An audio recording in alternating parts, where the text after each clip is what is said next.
Welcome to Delivering Miracles, a podcast to teach women like you tips and strategies on how you can have a safer pregnancy so you can bring home a healthy baby. I'm your host and your high-risk pregnancy expert, Parijat Deshpande. I can't wait to chat with you.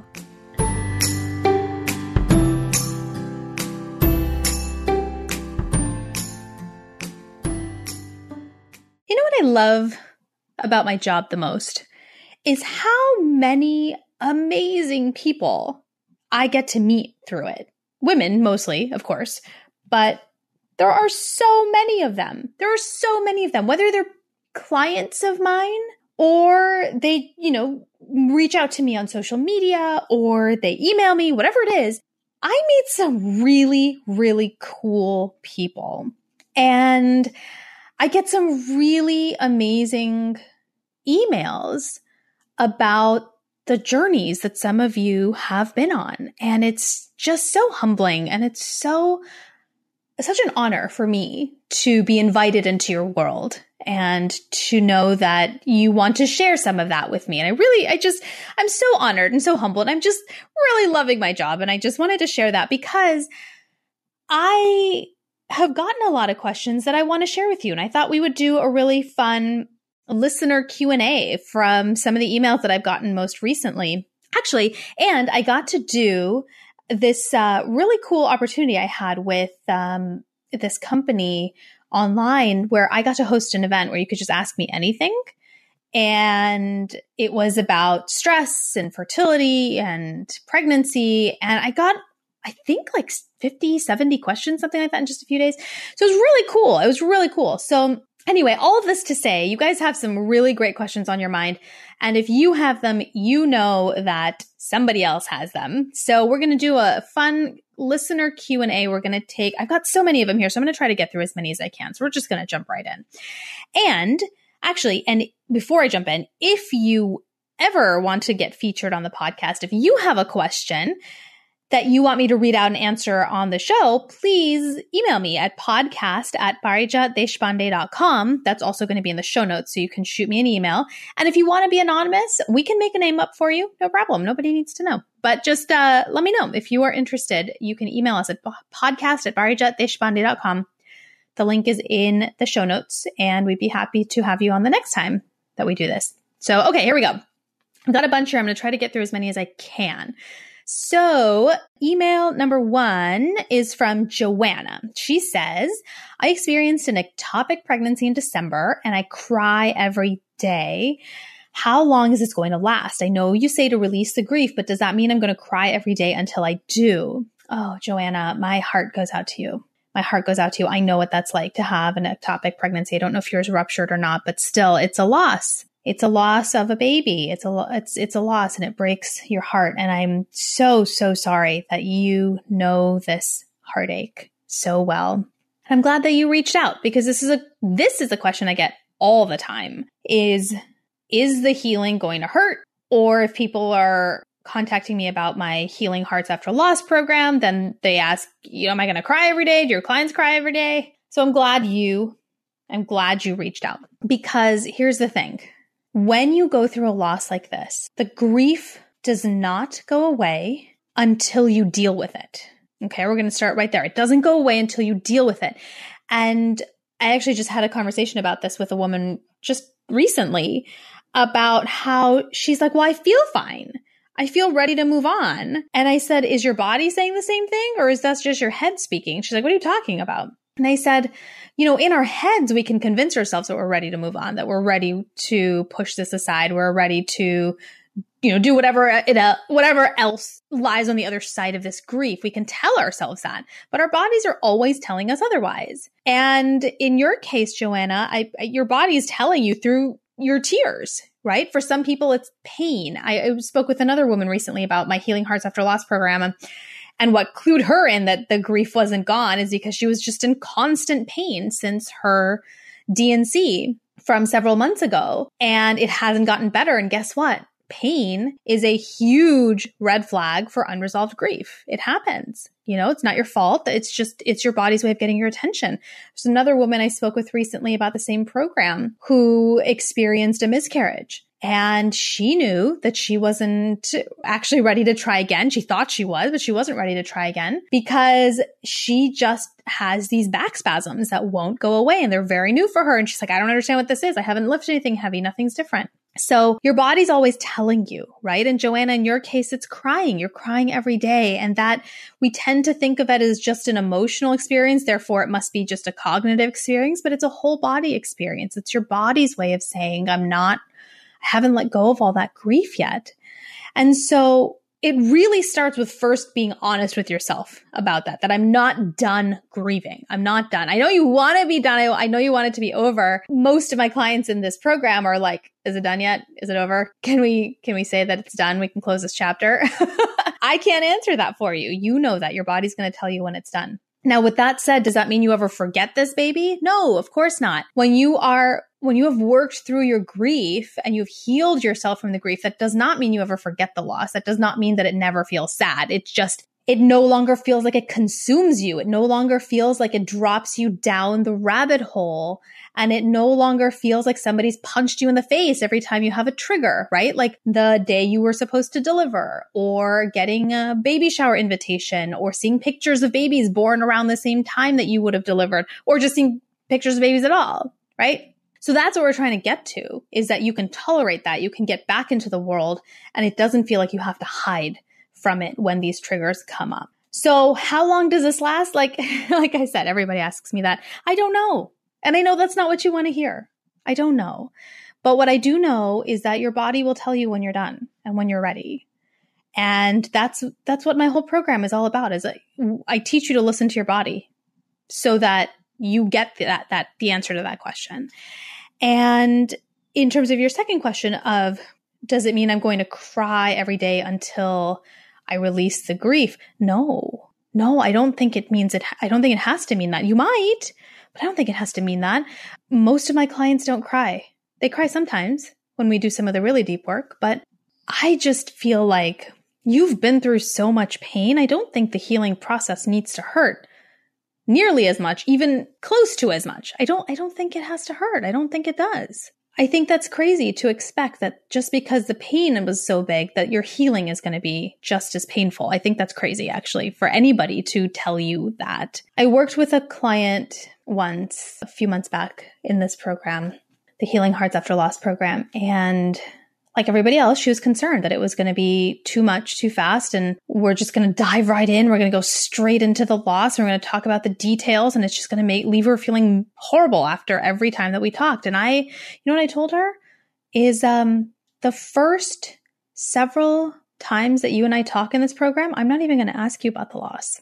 And she's like, what? What are you talking about? It's not what this whole thing's about. And I said, look, when we are grieving the loss of anything, we tend to go right for the jugular. We go for the most painful moment of that most painful experience.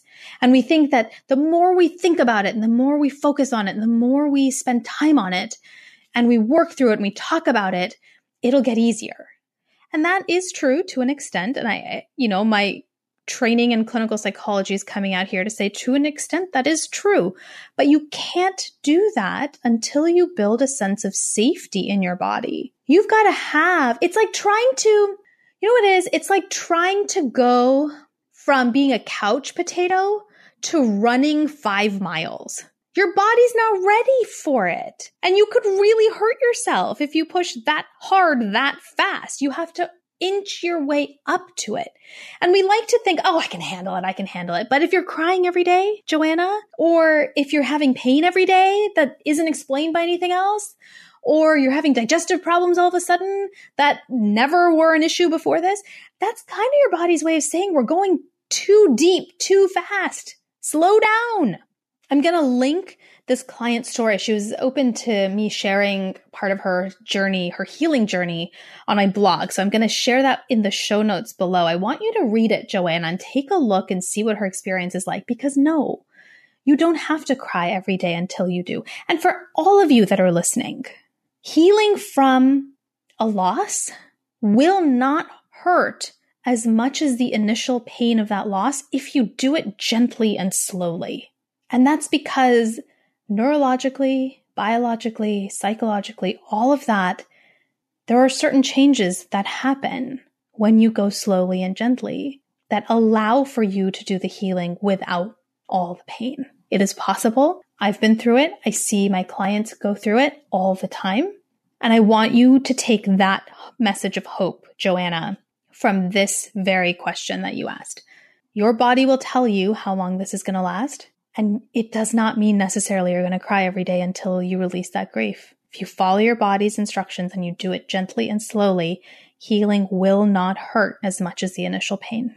Oh, such a good question. Oh my gosh, my heart breaks.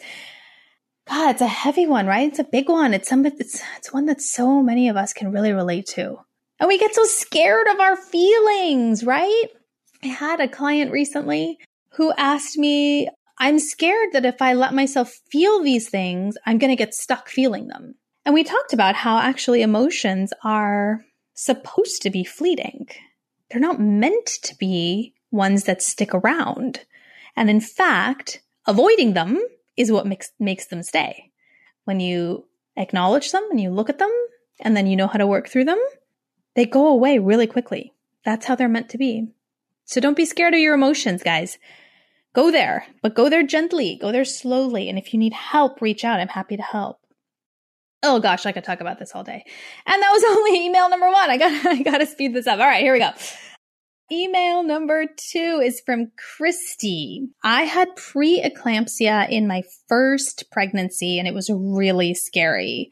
I got really sick and had to have an emergency C-section at 32 weeks. Oh, I hated seeing my baby in the NICU and I think I'm still traumatized by it. I don't want to ever go through that again, but what could I do differently this time so I don't develop preeclampsia again? Christy, congratulations on your little one. First of all, you didn't mention how old he or she is, but congratulations. And I'm glad you guys are out of the NICU. And I'm glad you're asking this question because it's interesting. In the last month, preeclampsia questions have really picked up for some reason. I've gotten a ton of them. So I'm glad you asked, and I'm glad we're talking about this today.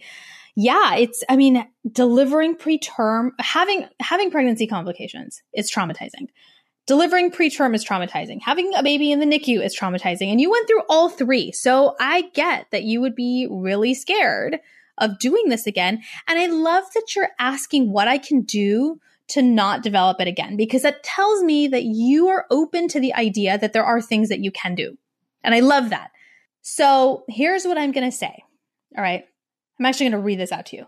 Research studies have shown, and I quote, greater stress, depressive symptoms, or anxiety early in pregnancy has been associated with 2 to 3 times greater risk of developing preeclampsia or gestational hypertension later in pregnancy. Holy cow. Holy cow. That's huge. That's huge.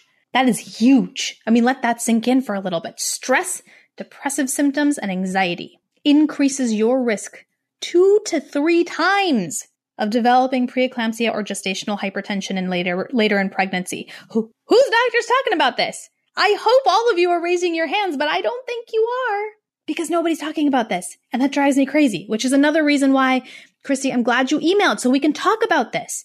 Does stress cause preeclampsia? No. We don't know what causes preeclampsia.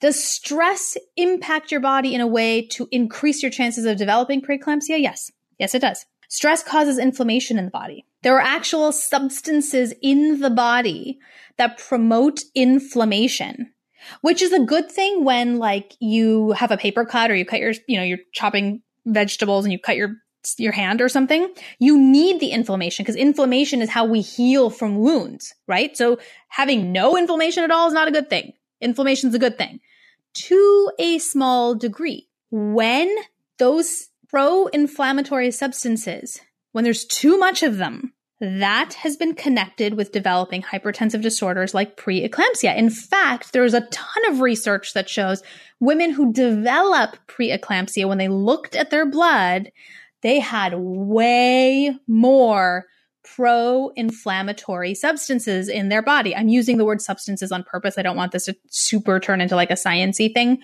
If you want to know more about those details, email me. I'm happy to send them to you. But there's more of them.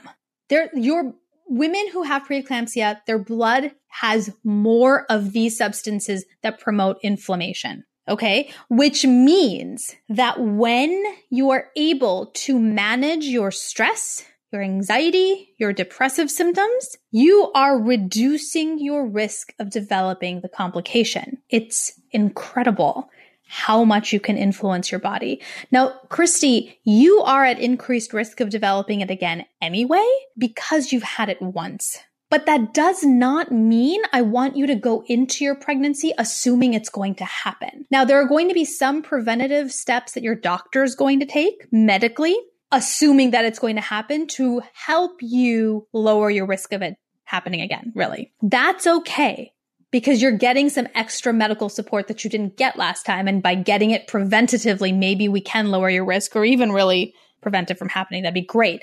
But medicine alone is not going to be enough. I want you to take a look at your stress level, your anxiety level, your mood. How is it actually? Not what you want it to be. Be honest with yourself. Where is it actually? And do you need help to manage it? Be honest with yourself. Because you've been through this before, Christy. You know what it's like to have preeclampsia. You know what it's like to deliver preterm. You know what it's like to have a baby in the NICU. And I hear you that you don't want to do that again. I wouldn't want to do that again either. Believe me. So be really honest with yourself. Where is your stress? Where's your depression? Where or your mood? It doesn't even have to be depression. It's depressive symptoms. It's just, do you feel like your mood is low in general? Where's your anxiety? And then ask yourself, can you manage it on your own? Or is it going to be more effective if you get some help and then go find that help? And the other thing is, related to what I mentioned before about the medical management of it, is to go talk to a high-risk OB. I don't know if you had one in your previous pregnancy, but you're going to need one next time. And instead of waiting until you're pregnant, actually go make an appointment with your high-risk OB, also known as a perinatologist, also known as a maternal fetal medicine specialist. Make that appointment and schedule, it's called a preconception appointment. And I'm going to link a blog post about this appointment in the show notes so you can learn a little bit about it and take your entire medical history, sit down with that doctor and say, what can we do medically to reduce my risk next time? If they say nothing, find another doctor. I do not believe that you should enter a pregnancy with a doctor on your medical team who thinks there's absolutely nothing you can do even before you start, right? I don't think they're going to say that, but you never know. It's a lot of different people out there in the field. So wanted to put that out there. The other thing is then once you do that, you've got to manage and at the same time, really look at your stress, your anxiety, your mood, see where you are, see where you're going to need some extra help and get on it quickly. Get on it quickly because if you develop these habits now, then when all the hormonal changes of pregnancy start, you're not going to sway too far off from baseline. Now, given all of that though, does it mean you're never going to develop preeclampsia again? No, it's possible that you might develop it still, okay? Because we don't know what causes it, but we do know that there's two big components here, the medical management and then the emotional management that translates to your body. There's actually a field of science that talks about that connection, right? It's not just emotional. It's not in your head. It's actually starting in your head that's then dripping into your body, right? Not that it's your fault, but that's how our bodies work. Right? So there's two pieces of this and you may develop it again, but we're hoping that ideally you won't. But if you do, we're hoping it'll be later in the pregnancy and it won't be so scary that you would need emergency C-section for it. Does that make sense? Christy, that's what I've got for you. So you've got two things. You've got to make that preconception appointment and then you've got to get on your stress, anxiety, and your mood and see where you are and where do you need help and how can you get that as quickly as possible before you get pregnant again, okay? You're not as helpless as doctors are making you feel, especially when you've had a high-risk pregnancy and you're going to get pregnant again. And I don't mean just for Christy, I mean all of you that are listening. Be proactive and take your health into your own hands to lower your risk of developing complications in the future. You absolutely can. Don't believe the story that there's nothing you can do about it, okay? Woo, I could go on about that forever. There's so much about this. And this is what the whole book is about that's coming out soon that I'm writing for all of you is really this. It's about like, you're not as helpless as people are making you feel. And pregnancy complications, fertility complications, health complications are not completely out of your control. There's so much that we can actually do to help ourselves improve our chances getting pregnant or staying pregnant or having a healthy pregnancy, even if we have a complicated history. It's not going to fix it, right? There's a difference between curing something and healing something physically, and that it's not always medicine that we need to heal our bodies. It's really cool stuff. It's really cool stuff. I could do a whole thing about this. Maybe I will. Maybe we'll do a whole episode on how emotions impact our bodies. I think that might be interesting. Let me know if that would be interesting to you. Tweet at me or post on my Facebook wall or send me a message on Instagram or something. Let me know. All right. Email number 3. I'm having fun today. These are really fun. I mean, I always have fun recording these episodes, but these, I feel like I'm talking to you. This is cool. I feel like you guys are right here and you're talking to me and we're having a conversation. Okay. Email number 3 is from Kayla. I'm so resentful of my husband. His job is so crazy and I never see him. I want to have children, but we've just been waiting and waiting because he's too busy. How am I ever supposed to have a baby if he's never here? Well, that's true. Physically, kind of need to be in the same room. Sometimes, not necessarily for everyone. Sorry, Kayla. I've listened to you long enough to know that my resentment isn't good for conceiving either, but what do I do? Okay. In all seriousness, Kayla, I hear you. You've got a dream. You want to have children. And I'm assuming, and you tell me if I'm assuming incorrectly, but I'm assuming you're not looking at fertility treatment necessarily, but you're looking to conceive naturally, which yes, you guys would need to be at home together for that to happen. It is possible. The reason I say that is because with fertility treatment, if there really is a scheduling issue, you can technically stagger the different steps depending on the type of fertility treatment. Like if you're doing IVF, in vitro fertilization, you can stagger the steps a little bit. Even with IUI, like you could stagger the steps to freeze some sperm and then do the IUI on your own, right? So that he can do his part when he's free and then you go in and you do the insemination when you're free. And I say that because maybe there is just a logistical issue and that's not how you dream of it. It's not how you dream of having children. Totally. Of course not. I can really relate to that. You know, when you go through fertility treatment, all of a sudden there's just like a team of people that are involved in helping you get pregnant, which is not how people imagine that to happen, right? But sometimes that's just the case. Maybe there are logistical issues. You don't mention what your husband does, but like, for example, there are couples where the one partner is deployed because they're in the military or they have to travel a lot, but they don't want to wait to be able to have children. And so you can do this as an option. So I share this because I don't want you to feel like you're completely stuck, right? We were just talking about how we're often made to feel more helpless than we actually are. And so here's a quick solution, not knowing too much more about your details and your scenario. Now, assuming it's not that, or you don't want to consider that as an option, or that you don't need fertility treatment or anything like that, and you want to conceive naturally and you know that it's possible and that's how you want to do it, which is completely fine. Then what concerns me is the resentment. You said it a couple of times. I'm resentful. I'm so resentful of my husband, and I know that resentment isn't good for conceiving either, right? So you're like, I hear it. I hear it in your words. And I'm going to tell you that resentment is one of the most damaging emotions in a relationship of any kind, a marriage, a friendship, in family relations, whatever it is, that particular emotion is quite damaging. And it's so damaging that it actually takes a toll on you physically, even more so than most emotions that we talk about. It's a really bad one. I'm not judging you for feeling that way because I love that you reached out, you acknowledge that you're feeling that.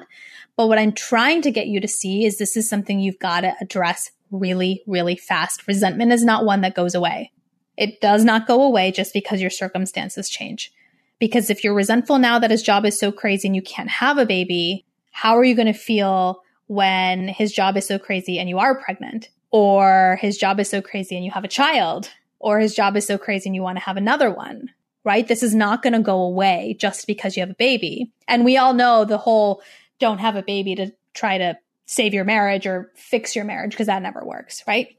So here's what I would recommend for you, Kayla, is you guys have got to find a time to talk this through and make sure you're on the same page, because you need to figure out, does he even want kids? Are you guys even on the same timeline? Maybe in his mind, he's thinking, yeah, I totally want kids, but in 5 years. And maybe that's not how you started the relationship or your marriage, but that's what came up, or that's changed for him and he just didn't mention it to you, or he forgot to mention, or maybe he thought he told you and he didn't. Or did your timeline speed up from what you had originally talked about? These are the kinds of conversations that you need to have. You have to figure it out, because neither of you are going to make the decision of if or when to have a child on your own. Okay. And that means that no matter the circumstances, you both have chosen it. So for example, him having such a crazy job means he's chosen his career, and so have you. At the same token, you wanting to have a baby now is not going to be just your decision. He's going to have to choose now or not also. Does that make sense? Like, neither of you are going to make this decision alone. Like, he can't just choose career and you can't just choose baby. You're both having to make that decision together, and you have so far. So far, you both have chosen his career. So now you have to have the conversation to say, when can we both choose family? Sounds like you want it to be now. Does he want it to be now? Something you have to ask him. You have to talk to him about. Now, here's the thing. These conversations can be really heavy and really emotional and just really unpleasant. And then you can get stuck in the cycle of wanting to avoid these conversations because they're just so yucky in the experience, right? So a couple things I recommend. If you want to do this on your own, we're headed into a nice time of year where hopefully it will stop snowing in most places. And I recommend you have this conversation when you're going for a walk or taking a hike, or I don't know what other exercise you guys, if you guys bike together, if you guys go for runs together, be physically active while you're having this conversation, because the endorphins that come up and are produced when you are physically active will help mitigate a lot of the negative emotions that are going to come up in this conversation. That's going to help you have a more productive conversation instead of it turning into like a fight fest, which could very easily happen if you're sitting on your sofa at home and there's nobody around and nothing around to help monitor how the conversation's going. Okay, so that's what I recommend if you want to handle it on your own. If you want to do it, if you don't trust yourself to do it, or you don't want to do it by yourselves, then I want you to consider couples counseling. Go to a licensed professional who is familiar with reproductive health in couples. I think these decisions are so unique and so specific that I would really recommend finding somebody who specializes in reproductive health. That's what I would do personally after everything that we've been through. And then talk it through with them. And I don't want you to think that you're going to be in couples therapy forever. And I know that there are a lot of people who think if we go to couples therapy, then they're going to make us divorce. That's not true either. It's really just a mediation. It works kind of the same way as being outside on a walk, having this conversation, because you've got to behave yourself. And if you don't, which has happened when I've been in couples therapy, I've conducted sessions where couples have gotten really comfortable with me. So I got a chance to see what happens at home. And that's okay if you do that, but then you'll have a professional there to mediate that conversation so that it doesn't get completely out of hand and you don't repeat the same cycle that goes on at home, if that makes sense. Okay. So that's what I recommend. But I really want to hit home the main point here, which is timing when to get pregnant is a choice that you both make. And know that you've made a choice already up until this point, which is you've chosen his career over family. And if now you want to change that choice, which you are totally allowed to do, you've got to have a conversation to make sure he's on board with it so that you're not sitting here feeling that resentment towards him without knowing what's going on his side. Okay? So timing when you get pregnant is a choice you both make. That's something to take home. All right. Oh gosh, time is flying by. Okay, I think I'm going to try to squeeze one more in. I have so many, but I could do this for so long. This is really fun. I hope you are enjoying it too. If you are thinking of a question something as you're listening to this, it kind of pops up and you're thinking, oh, I wish I knew what she'd say about this or that, email me, podcast@parijatdeshpande.com. I'd love to hear from you. Okay, so we're going to squeeze one more in. This email is from Naisha. Oh, that's such a pretty name. I've never heard that name before, Naisha. It's really pretty. Naisha writes a long email, but what I took out of it is, my doctor just told me I have PCOS and that I might not be able to have kids. Is this true? Oh, why do doctors say that? Okay. Oh my gosh, Naisha, you're not the only person that has been told this. I'm going to get to your question in a second. I'm sorry. Why do doctors say this? Why do they say it so casually? Oh my gosh. I don't understand this. I have had, in the last 10 days, I'll say 10 to 2 weeks, let's just say 2 weeks. Do you know how many women have reached out to me and said the exact same thing? My doctor told me I have PCOS. I might not be able to get pregnant. So we started trying right away and I have a baby or 2 or 3. Or my doctor told me I have PCOS and now I'm scared because they said I can't have children if I don't start right away. This is insane. Are you kidding me? I can't believe doctors talk about this like this so casually. So clearly, I disagree. And I disagree because I don't know what's going to happen to you, and neither does your doctor. Your doctor does not have a crystal ball. So there's no way for them to know that whether you're going to be able to have kids or not. They can say it might be challenging for you. That's 100% true. But oh my gosh, this is insane. I'm sorry that you had to hear this, Naisha. I'm sorry you had to hear this. And I did just want to take a second and respond to that, because just because your doctor says that does not make it true. And that's for all of you that are listening. Nobody has a crystal ball. There are women in the fertility part of their journey who hear this.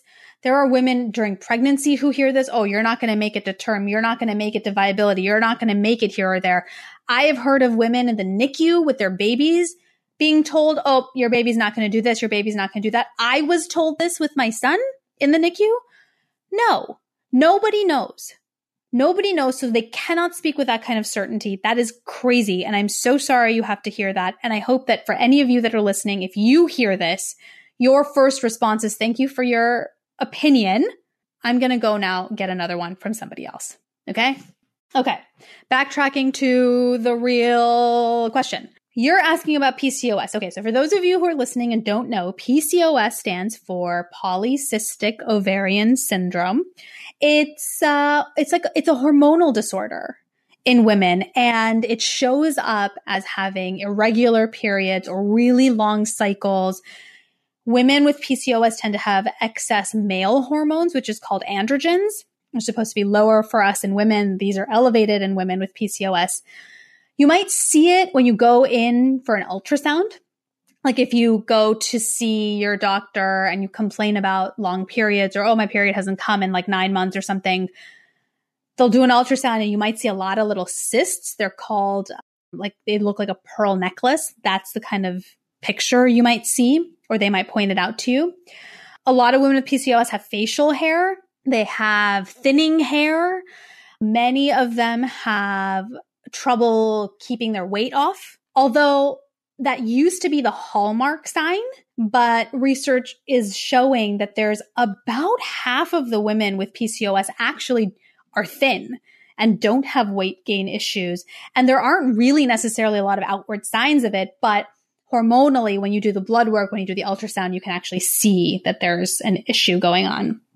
And it's pointing towards PCOS, polycystic ovarian syndrome.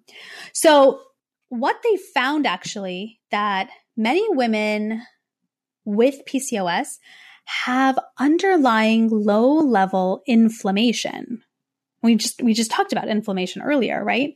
A little bit of inflammation to help you heal from your wounds is fine. When it's chronic or when it's high, it's not so good. And so you know what I'm going to say. What's tied to increased inflammation? Physical and emotional stress. The physical stress can come from being underweight or overweight, or dietary issues or nutrition or digestive issues. Emotional stress can come from any number of things: anxiety, grief, guilt, all, fears, all of that. It's all tied together. So with PCOS, diet is really important. What you put in your body that's anti-inflammatory is going to be really important. And it cannot happen without managing your stress, both physically and emotionally. It's got to happen at the same time. Doing both will actually help the weight come off if weight gain is one of your symptoms, Naisha, or it's going to also help regulate your cycles, and it's also going to help regulate your hormones. Now, does that mean that you'll never need medication? No, we're not looking at this as a cure. I think, we just talked about this also. This is not going to be a fix. For some women, it is. For some reason, for some women, this is all they need, and they're able to get pregnant on their own without needing any more assistance. And it happens. For others, you might need a little bit of assistance, and that's okay too. But what we're doing is we are helping your body get to a place where it can get pregnant more easily than if you do nothing. Okay? It is not impossible to have children if you have PCOS. I cannot believe doctors are telling people this still in 2018. It is still possible. You might need help, but it is still possible. Don't let your doctor scare you into believing a truth about your future that nobody knows. Your job is just to take the steps that you need to help you reach your family building goals. That's it. Oh my gosh, this was so fun. And I've got so many sitting here that we'll do another one soon.